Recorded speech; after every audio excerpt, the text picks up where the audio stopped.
c'est au nom de Jésus.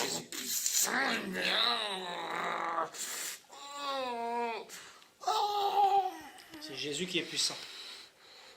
Ah, il est là. Il est à côté de toi. Au nom de Jésus-Christ, le Dieu Mais cette d'Israël. maladie, on n'a pas pu en mettre. On a tout voulu. Vous voulez lui mettre des maladies, c'est ça? On l'a voulu, on l'a pas pu. Ah bon? Qui meurt tout de suite, la vie. L'accident de la route m'a pu. Accident aussi? Ah oui. On a voulu me mettre fou, on l'a pas pu. À cause de ton autre sang. Oh. Vous avez pensé aussi à l'hôpital psychiatrique? Tout est possible. À chaque fois, échec. Vous avez échoué? Ouais. Jésus était là? Ouais. Il est comment, Satan? Il est méchant? Tu peux pas imaginer. Vous n'êtes pas capable de savoir l'atrocité de notre maître. Les âmes, ils souffrent, ils pleurent, ils crient. Les âmes pleurent beaucoup là-bas. Oui. Ceux qui meurent sans Jésus, c'est ça? On les mange. Et les catholiques? Aussi. Les catholiques aussi? Ils sont dans l'idolâtrie, c'est ça? Ils sont avec nous. Et les prêtres? Et tous. Et le pape aussi, n'est-ce pas? C'est votre serviteur, n'est-ce pas? Ouais, s'il est puissant. Oui, Mathieu, bonjour. Ouais, bah bonjour, voilà. Bah, donc moi, Mathieu, voilà. Et tu as quel âge, Mathieu? 36 ans. Et donc, tu m'as contacté il y a de cela une semaine environ. Ouais, voilà. Et voilà, tu m'as fait part d'une expérience qui est arrivée, notamment des problèmes avec des esprits. Voilà, Et voilà. est-ce que tu peux nous en dire un peu plus de ce que tu vis depuis environ 1 an, Mathieu? Ce que je vis, c'est c'est la vérité. C'est la vérité que tout le monde ferme les yeux sur ça. J'étais un homme comme tout le monde. Hein. Bah, je sortais, j'allais la fête. Un jeune, quoi. Un jeune, fumais la cigarette, faire de toutes choses. Hein. Et j'étais non-croyant. On me parlait d'esprit spirituel. Je dis, ça n'existe pas. Médecin, traitement. Depuis 1 an, il m'est arrivé des choses, des expériences, je voyais commencer à avoir des choses, des flous noirs, des colères, des angoisses. Enfin, ma vie a totalement changé. Hein. Que du malheur. Dans le négatif? Que dans le négatif. J'ai perdu beaucoup de gens de ma famille, j'ai perdu mon travail, j'ai perdu ma copine. Alors tu croyais pas du tout aux esprits? Et non, et même en voyant toutes les choses négatives qui me tombaient dans la vie, en fait, ma vie, elle jeu de cartes. Tout s'est effondré en quelques temps. En l'espace d'1 an, c'est ça, hein? En l'espace d'1 an, mais en fait, je me suis rendu compte que tout venait de ce que je pense, ce que je voyais, je me disais, je suis fou, mais en fait, et c'est là, et voilà, c'est pour ça que je veux en témoigner, parce que je comprends les gens, la plupart des gens vont dire, oui, c'est que mensonge. Je peux vous assurer, moi, si j'étais comme vous, celui qui va dire du négatif, c'était que mensonge. Et je peux vous assurer, et je vous promets, que maintenant, je suis devenu croyant, et il n'y a pas de mensonge. La vérité, vous allez la voir quand vous serez parti. Parce que là, vous faites qu'un passage.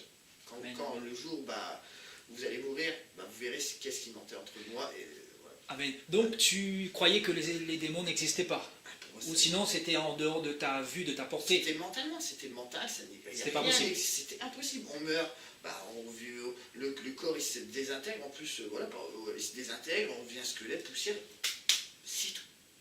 J'étais vraiment. Je pense que même j'étais au contraire, il fallait même pas m'en parler parce que j'étais contre ça.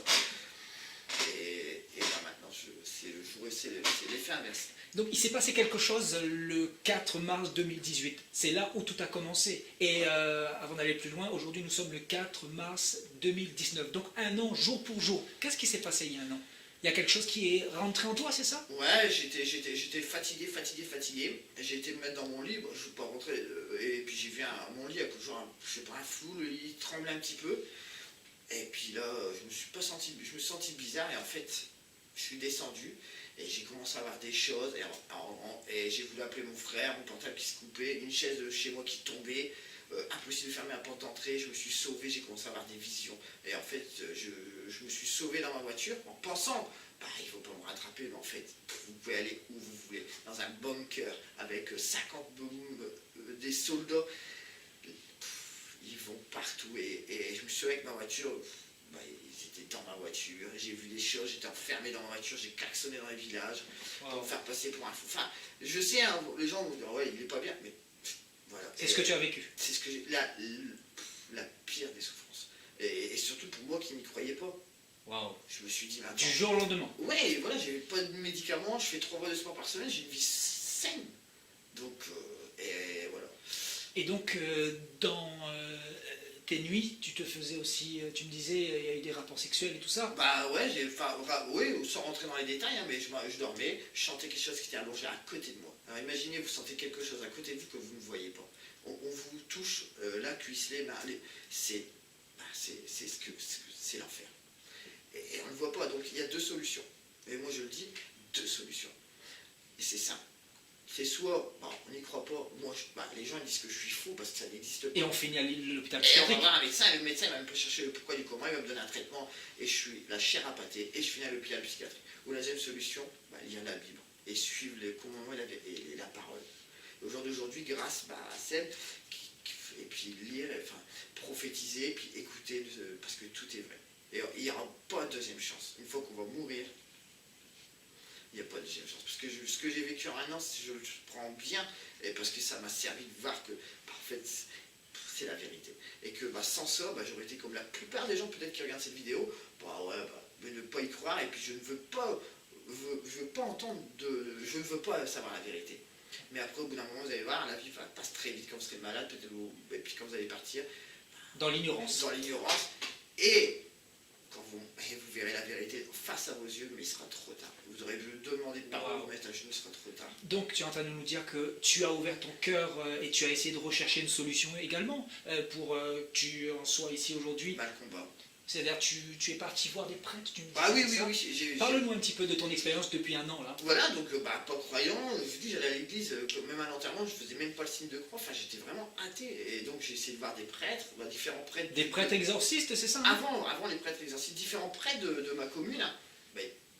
Alors tous les prêtres, pourtant c'est des enfants qui doivent refléter la parole de Dieu, tous, des prêtres, pas l'exorcisme, un prêtre, voilà, tous ils m'ont dit non, fais pas. Ah non, à s'attaquer à l'ennemi, hein, donc le diable. Ils avaient peur. Tous peur.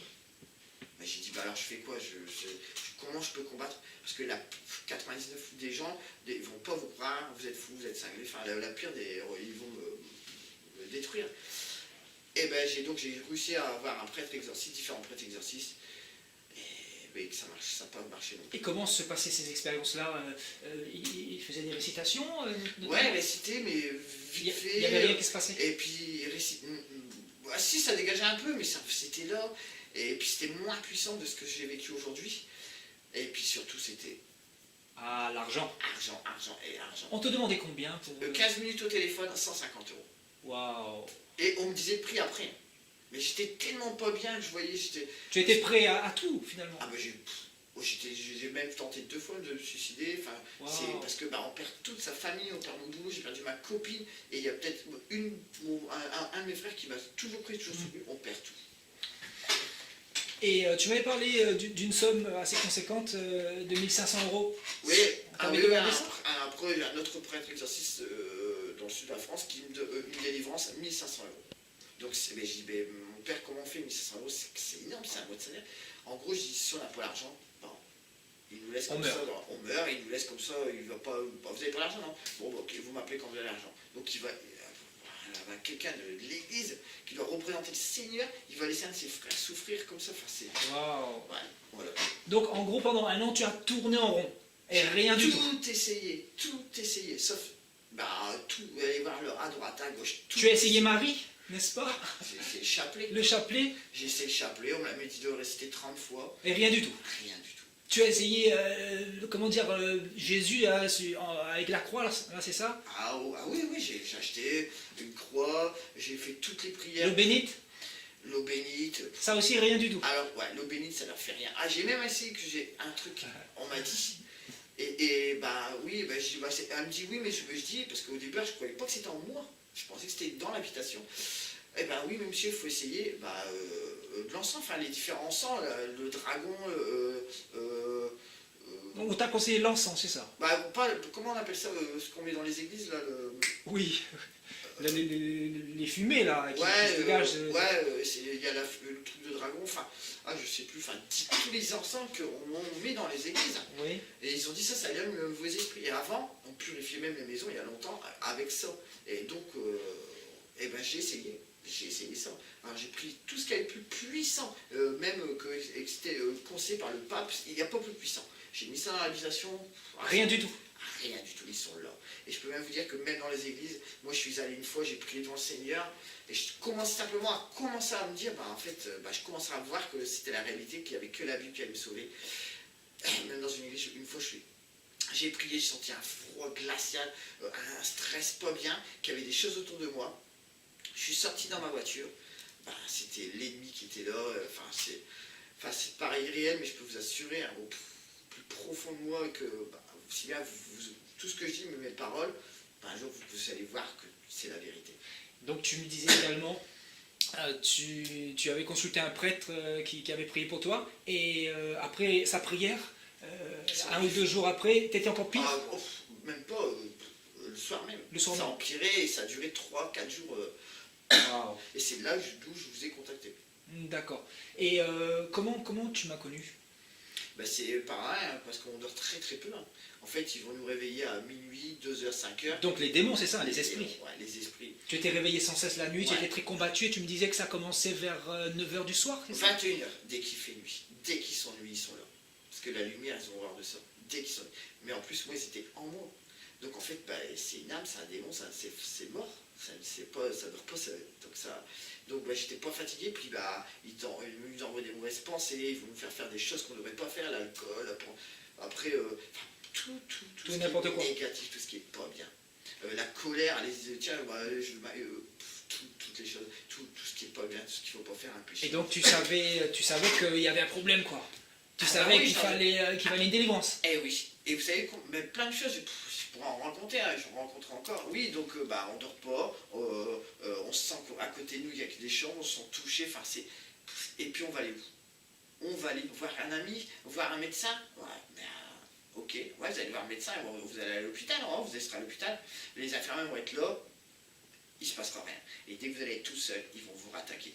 Et pourtant tu avais la foi. Et pourtant, je pensais l'avoir, mais encore, je commence à avoir la foi, parce que la foi, ça se calme pas du jour au lendemain, c'est un combat, apprendre, et demander à Jésus, il n'y a que lui, c'est lui, notre Dieu. Amen. Et donc, quand on s'est contacté, tu m'avais parlé de la communion que tu dois faire bientôt, et la confirmation, etc. Ouais.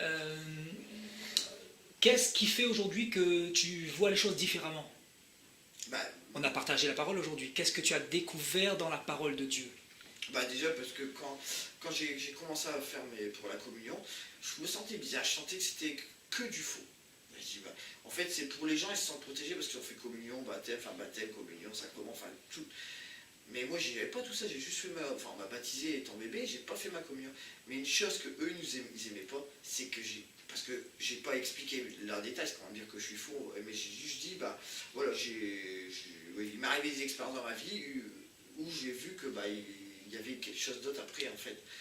Et c'est la foi. La foi. Ça, vous allez pouvoir avoir tout ce que vous voulez, les sacrements, être prêtre, pasteur. Mais si vous n'avez pas la foi, avoir la foi, c'est avoir une confiance inébranlable au Seigneur. Alléluia. Au Seigneur. Et ne jamais douter. Alléluia. Si vous doutez, c'est que...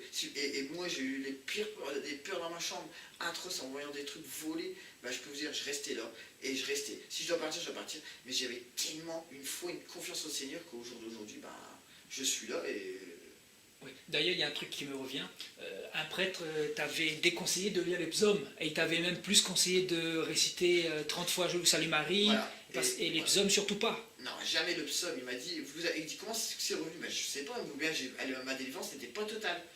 Et moi j'étais persuadé, quand on s'est eu au téléphone 15 minutes ou une demi-heure, il me dit si c'est total. Et moi je le sentais au fond de moi. Il me dit faites les prières, 30 fois je vous salue Marie, le chapelet, enfin. Et surtout pas les psaumes. Ouais, mais je disais même pas les psaumes, je disais les pauses. Vous avez tellement que je connaissais rien de la Bible. Il me disait, surtout ne le faites jamais. Il dit ça, si vous faites mal, si vous résistez mal, ça va empirer. Donc il m'avait dit que c'était à cause des psaumes. Mais en fait, c'est non. Et moi, je peux vous assurer que c'est la vérité. Ce que je vous dis, quand je faisais des prières classiques, je vous salue Marie, ça, rien. Et dès que j'ouvrais la Bible, je faisais les psaumes. Je sentais en moi, autour de moi. Ils étaient agités. Ils étaient agités. Et parce que la Bible, c'est la vérité. La puissance de Dieu à travers la Bible. Ouais, voilà. Alléluia. Alléluia, ouais, c'est vrai. Alléluia. Et voilà, et j'en veux à personne. Et puis, je suis content de ce qui m'est arrivé parce que, ça t'a permis d'arriver à ta délivrance aujourd'hui. Ouais. Parce que le Seigneur a ouvert les portes et nous nous sommes rencontrés aujourd'hui. Tu as reçu ta délivrance. C'était vraiment très fort. D'ailleurs, les gens auront l'occasion de voir dans la vidéo que ta délivrance a été vraiment spectaculaire, très expressive cette délivrance, je dois dire. Et tu te sentais comment à travers cette délivrance-là? Tu sentais qu'il y a quelque chose de fort qui se passait? En fait, là, je ressens plus de l'amour, de la compassion, c'est un sentiment de bien-être. Mais quand j'avais des choses, un démon, c'est un démon, il va vous détruire. Tu étais chargé? Ouais, je suis déchargé. Mais maintenant, ce sera un combat. Maintenant, j'attends rien de la vie. Je sais que la vie, ça passe très vite. Je ne veux pas être triste, je vais suivre les paroles, les commandements, la vérité et attendre le jour où je vais mourir. Amen. Et là, je dirais, et c'est là, en fait, la mort, pour ceux qui lisent la Bible, c'est pas la mort, c'est la délivrance. C'est là que la vie va commencer, c'est après. Amen. Et les gens, je peux vous assurer, même tout à l'heure, ce que j'ai vu, en plus ou moins entendu, parce qu'on ne se rend pas trop compte de ce qui est dit par les miches, les gens prient, il est trop tard. Et c'est ça qui me fait mal au cœur, c'est qu'il y a tellement de gens qui vont dire, non, c'est des bêtises. C'est ça. Et ils vont se réconforter entre vous, entre êtres humains. Et c'est vrai, même moi, je combatte un ennemi que je voyais plus ou moins pas. C'est très difficile. C'est plus facile de dire qu'on est fou, mais c'est la vérité. Et c'est ça, je crois, le plus dur, c'est ouvrir une Bible et puis c'est ça. dire, lui, il ne ment pas, lui, il dit la vérité. Amen. Voilà. Donc, tout à l'heure, on a partagé un peu la parole et tu as eu l'occasion de voir certaines vérités qui t'ont conforté dans ce que tu pensais, c'est ça? Oui, par rapport au temple, Dieu n'habitait pas dans les temples faits de main d'homme, Dieu ne se trouvait pas dans les religions, mais Dieu était plutôt dans nos cœurs, il venait habiter dans nos cœurs quand nous lui donnons nos vies, finalement. Et qu'est-ce que tu peux dire sur ce qu'on a vu tout à l'heure dans la parole? Dans tout ce que j'ai vu et ce que j'ai appris pendant un an, tout ce que j'ai été voir, j'ai retourné la terre, on va dire, j'ai tout essayé de voir pourquoi du comment. Et en fait, il faut prier, faut prier tel saint. C'est ça, tel saint. La confusion. Confusion totale. Et en fait, dans toute cette confusion, on oublie Jésus. C'est ça. On oublie, tout est fait. Pour oublier Jésus. Pour oublier Jésus. Et en fait, c'est vrai qu'il y a des démons, je prie même plus Jésus. Je vous salue Marie, nanana. Ou bien, je sais plus, Sainte Thérèse, Sainte... Tous les saints. Alors qu'avec Jésus, tout est saint. Michel, ouais. Par contre, l'archange Saint-Michel, je sais que ça, c'est une des seules... Et ça, je sais qu'il existe. Parce que c'est une des seules prières que quand je le faisais, les démons, ils les aimaient pas. Et ça, les psaumes. Et mais Jésus. C'est Jésus au centre. Tu vois. Il n'y a personne d'autre, c'est lui seul, c'est lui notre Père. Pourquoi on va demander à un saint qui va demander à Jésus? Je ne comprends pas. Parce que Jésus c'est le seul qui est mort sur la croix. C'est le seul qui a donné son sang. Et donc c'est le seul médiateur aussi, nous l'avons vu tout à l'heure, n'est-ce pas? 1 Timothée chapitre 2 verset 5. Jésus est le seul médiateur entre Dieu et les hommes. Donc si nous prions un autre, nous sommes dans l'idolâtrie. Et donc aujourd'hui tu sais qu'il faut prier Jésus seul. Demain, c'est Jésus, c'est lui. Demain vous voulez une augmentation de votre travail, vous n'allez pas demander à la secrétaire ou à votre copain qui va demander pas, vous allez voir directement. Voilà. À la source. À la source. Et là c'est pareil, il faut aller directement à la source. Amen. Ouais. Et nous allons faire ton baptême dans un instant. Oui. Ça va être un grand départ aussi pour toi. Page blanche. Alléluia. Casier judiciaire vierge. Et tu recommences un nouveau départ avec le Seigneur. Un nouveau départ et puis donner de l'amour et puis partager la bonne nouvelle. Après vous avez le choix est libre, la liberté, c'est ce qui nous a donné le Seigneur, c'est la liberté. De nos actes, de nos paroles, de nos gestes. Et l'oubli, parce que même moi, quand on perd quelqu'un, on a tous perdu des gens proches de des êtres. C'est ça.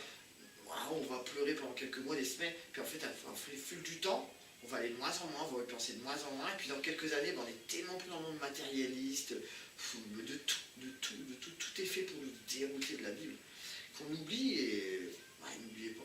Amen. Qu'est-ce que tu aimerais dire pour le mot de la fin à tous ceux qui verront cette vidéo, c'est-à-dire les catholiques, les musulmans, les athées, les païens, tout le monde. Quel mot de la fin tu aimerais rajouter, Mathieu? Bah, ceux qui me croient, je doute il va y en avoir beaucoup, hein. Ça peut être c'est de la comédie, oui, dites-vous ça. Dites-vous ça. Oh, à la rigueur, ça m'arrange, dites-vous ça. Mais dites-vous qu'en pensant ça, la vérité, vous allez la connaître bientôt. Et moi, Amen. La vérité, c'est Jésus. Jésus. Le Seigneur, et tout existe. Voilà. Alléluia. La Bible est réelle. La Bible est la vérité, la Bible est la réalité. C'est la vérité, c'est la vie. Et voilà, ceux qui ne me croient pas, vous verrez. Et là, vous pleurez, vous mettrez à genoux, il sera trop tard. Oui, parce qu'on ne meurt qu'une seule fois. Oui. Et il y a l'enfer. Je veux baptiser Mathieu, c'est comme ça. Je veux baptiser Mathieu au nom de Jésus-Christ de Nazareth. Amen. Alléluia, alléluia, alléluia. Père, merci Père pour sa vie. Je te bénis et te remercie encore, mon Dieu. Je te rends grâce. Seigneur, merci Papa de le remplir de ton onction, de ton huile, Papa, de ta présence, de ta fidélité. Seigneur, je te rends grâce pour tout ce que tu fais, pour tout ce que tu vas faire dans sa vie. Merci Papa pour ta lumière qui habite en lui. Merci Papa pour son nom que tu inscris dans le livre de vie. Je te donne toute la gloire.